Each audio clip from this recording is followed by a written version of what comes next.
Now at 6, a former Franklin County Sheriff's deputy charged with serious sex crimes appeared in front of a judge today in Ross County.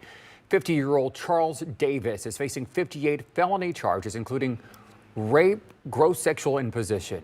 Today, the alleged victim and his family asking a judge to reconsider allowing him to be released on his own recognizance. 10 TV's Carla Rogner was in the Ross County courtroom today where he heard from the alleged victim for the first time.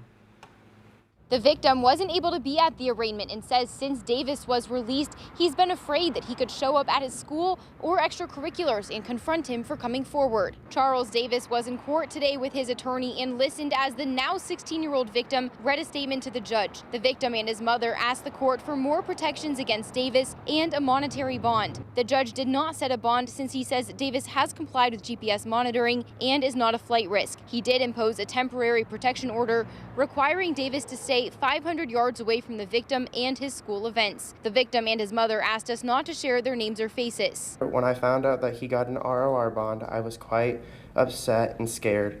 I already had missed a few school functions because he had knowledge of what was going on, and I didn't want him to come after me and hurt me and punish me for coming forward. My son is scared daily that he may retaliate since coming forward. My son has to keep his head on a swivel and make sure that he isn't being followed.